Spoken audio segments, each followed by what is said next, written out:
Whether you're looking for answers to specific life questions or seeking to become the best version of you possible, welcome to the Mental Breakdown and Psychreg podcast, where we offer insight, information, and strategies based upon research and years of practice as clinical psychologists. So sit back, have a listen, and get connected with our hosts, Dr. Berney Wilkinson and Dr. Richard Marshall. Welcome back, Richard. We are going to talk a little bit more now about, reflecting back on the year so that you can plan ahead for next year. Right. We did a podcast yesterday. Yep. And in that one, it said two methods you can use. But in the second one, it was life areas. Right. Areas of your life that you might want to think about. This particular little article gives you 4 possibilities. Right. 4 things that you can reflect on. Right. As you think about 2018. Right. And the way that it's written is sort of, it would fit nicely in our podcast for next week. But we're going to talk about it in a way that, as part of your self-reflection. Because the title of this article is The 4 Types of New Year's Resolutions and Why We Need Them. Right. And I think it's really important to, again, go back to the fact that statistically, only 8% of people maintain and succeed at their New Year's resolutions. Right. We've talked about, and we've done a couple previous podcasts over the last few weeks on how to succeed and how to be committed and why commitment to a goal is so important. And it certainly plays into, when we're thinking about New Year's resolutions. Right. And what I found striking about this is the second half of the title, and why we need them. Right. Because you begin to wonder, should we even make resolutions? Right. Yes, you should, but it has to be done carefully, thoughtfully. Right. And it has to be done with some commitment. Right. You can't just, sit around and say, well, I think I'll do this, or I think I'll do that, or I'd like to try this, or I'd like to try that.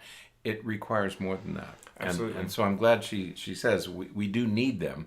But it has to be done carefully. Right. And so she recommends focusing on 4 key areas. Right. And again, we're going to talk about it from the perspective of looking back at this, at the previous year, and thinking about these 4 areas, what went well, and maybe what needs to be worked on just a little bit so that you can then move into that, or transition into that moving ahead. And again, if we think about yesterday's podcast, her advice was keep positive, stay positive.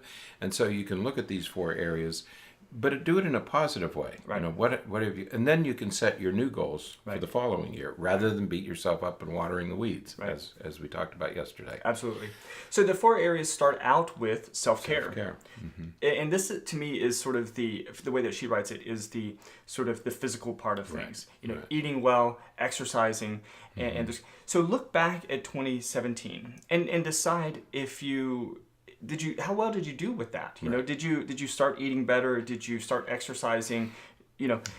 Because again, if 92% of us don't succeed at our New Year's resolutions, but at the same time, one of the most common resolutions is to exercise more and to eat better.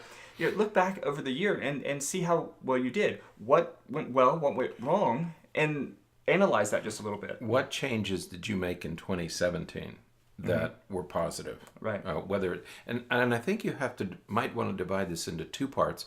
One is physical well-being. Right. That would be sleeping, diet, sleeping, nutrition, and exercise. But there's and go ahead and look at the second one, which was, I don't know what to call that, cosmetology. I changed my hairstyle. I changed my makeup. I changed my lipstick. I didn't know where you were going doing with my nails cosmetology. Differently. Your appearance. Yeah. Maybe. What did you do that made you feel better about yourself? Okay? And that's a key part, is that the idea with those kinds of things is it reflects how you feel about yourself. If we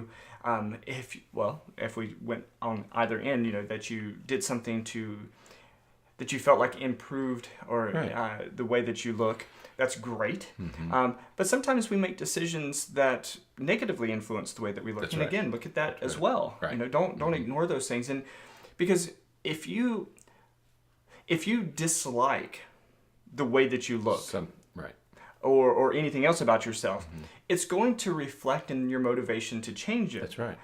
If you feel as though you can't do anything about it, your hair looks the way that your hair looks and there's nothing I can do because it's so much work, or again, we're getting to the commitment issue that we talked about in previous podcasts, but your motivation to make some changes in those areas are going to be impaired. So you need to make sure that you're looking at that as you're planning for the next year.